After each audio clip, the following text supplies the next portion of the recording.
fancy seeing you here. Today I'm making apple turnovers. I went apple picking 2 weeks ago, so my apples are not as firm as I would like them to be for this recipe, whatever. But I went apple picking 2 weeks ago, and I've had some very busy weeks at work, so I haven't had any time to make apple turnovers because I like to make them from scratch, which means I have to make puff pastry from scratch, which I never watched the Great British Bake Off before, but I started watching it recently, and they call it laminated dough, and if you watch that show, they all hate it, and there's a reason why they all hate it. It's because it's very time consuming. Actually, I really like making it. I think it's kind of fun, but yeah, so I'm making brain fart. I'm making apple turnover. They're super simple to make, they're just extremely time consuming, so let's make them. I'm using 4 Liberty apples? I think they're all Liberty apples. There might accidentally be a Empire in here, but I'm pretty positive those are all Liberties. You need regular table salt, you need some lemon juice, you need flour, you need sugar, and then you need ice water, and then you need cold butter cubed, which actually my butter's getting kind of warm, so let's put that back in the fridge. You also need cinnamon just for the topping, but basically they take 7 million years to make, and they're really fun. And this is not a how-to video, in case you're here to do how-to. I will put a link to the recipe that I use below. Most people do not do it from scratch, so I will link this recipe below so you guys can find one that does it from scratch because it was kind of a pain. But yeah, so I'm gonna start making this dough, and it starts in a food processor. And I think I'm just gonna show you tidbits of what I'm doing because, like, why not? So first you start with the food processor, which I have right here. 2 cups of flour, 1 tablespoon of granulated sugar, 1 tablespoon, right? No, 1 teaspoon of salt. Do not put a tablespoon of it, it'll be very salty. A cup of butter, cold and cubed, all in the food processor together, and then you add in your lemon and ice water mix. So that's what I'm gonna be doing right now. Let's do that right now. Putting stuff in a food processor is not super easy because there's like the middle part. It's not just like putting things in a bowl, it's harder than that, which I don't appreciate. I got flour up in the middle piece. It shouldn't be there.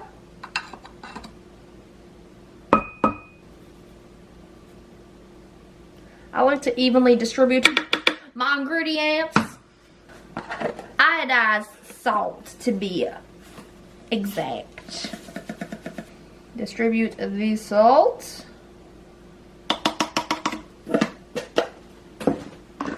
And now we pulse. So I also have to cut up my butter and all that sort of stuff. So I'll see you guys soon when we are pulsing this mixture.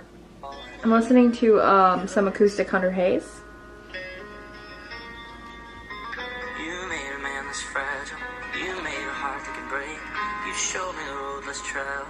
But when I'm Okay, so I cut my butter, which was the next step. I pulsed my flour. Do you want to see? Look, pulsed flour. It looks the same. Whoa! I know, obnoxious. But I cut my butter, but I think it got too warm whilst cutting it because you need some cold butter. So now I'm refrigerating my cubed butter. Butter is what we're gonna call it. Voltaire hair. Voltaire hair. I would personally like to learn about Voltaire. Movie quote, who knows what it's from? If you know what it's from, we're friends. If you don't, like, we can work on it. We can still be friends, but you're not an immediate friend, you know? To work on it. Okay, it's butter time now. I've refrigerated it for like a significant amount of time. Also, we're in the worst lighting ever, so don't even worry about it, okay? Just pretend we're not. Here we go. So, I have to incorporate this butter in 4 1-second pulses. So let's see if I can do it.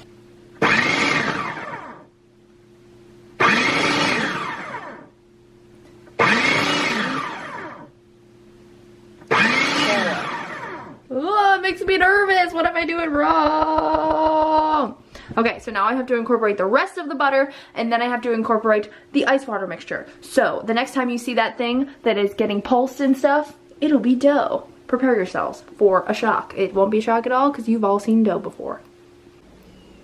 Look, it's dough. We had a little bit of dough casualty. I pulled it back at one point, and then lots of the shaggy bits fell off, so now they live in the sink. So we had a little bit of dough casualty, but Now I have to just press this into a square, an 8x4 square, and then wrap it up with some of that, and then put it in there for a minimum of half an hour. Easy peasy lemon squeezy.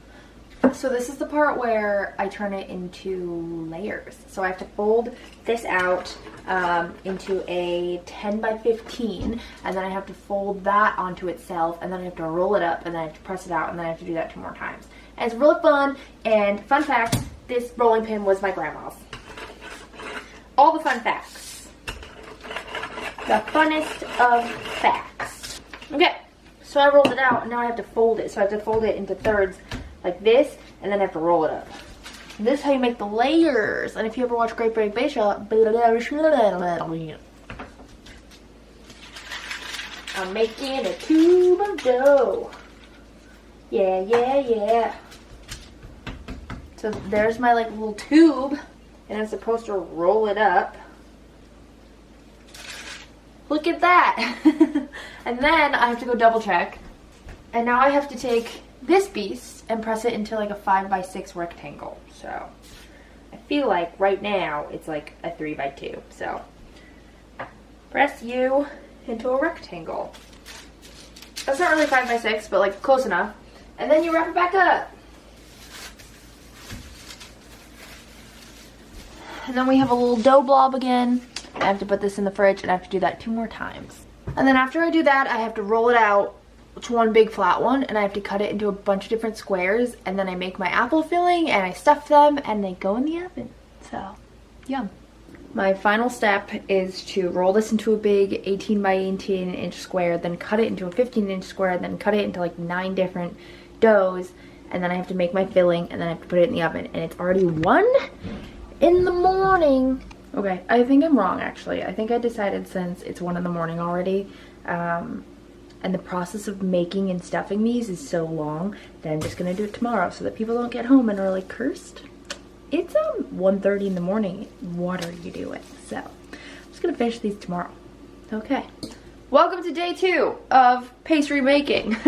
Time to roll this bad boy out, make some stuffing. It has to be 18x18, and my dad is building something downstairs, so he left this in the kitchen. So now I get to see if it's actually 18x18 and then 15x15.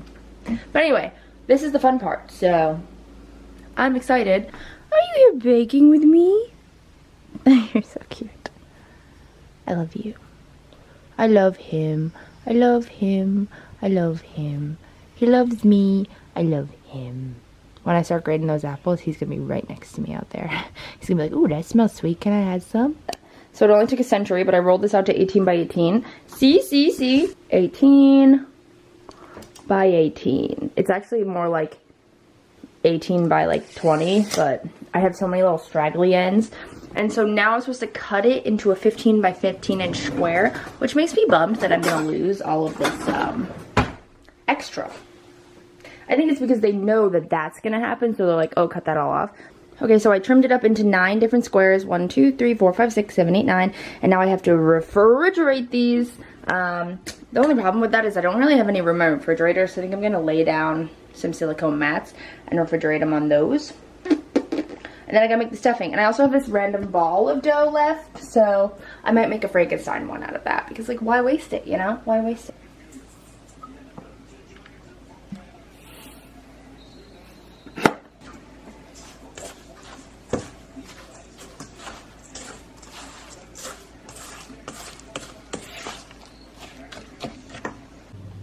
Okay, so now I'm stuffing these. You have to put 2 tablespoons of the apple mixture, which is right there, which gets very juicy. You have to put 2 tablespoons of the apple mixture into these, and then you have to put some apple juice around the edges, and then you have to fold it and seal it shut, and that is what I'm doing now.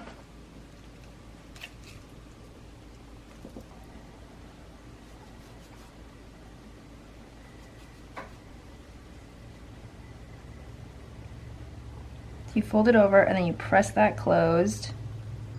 You take a fork dipped in flour and then you crimp them. And that one's done.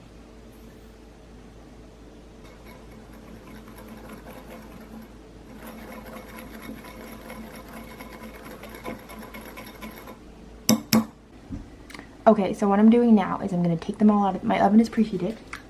I'm gonna take them out of the fridge. I'm gonna transfer some of them to a new baking sheet lined with parchment paper. And then I'm going to mist them with water. And then I'm going to dust them with cinnamon sugar. And then I'm gonna bake them. And I'm probably gonna slice a couple holes on the top. Fun times.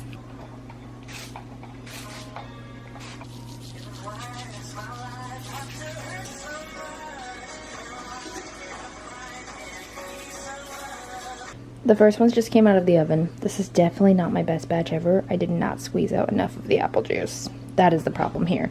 But I just dusted these ones. And then what I do next is I take, this one's a hot mess. It's gonna just be juice land.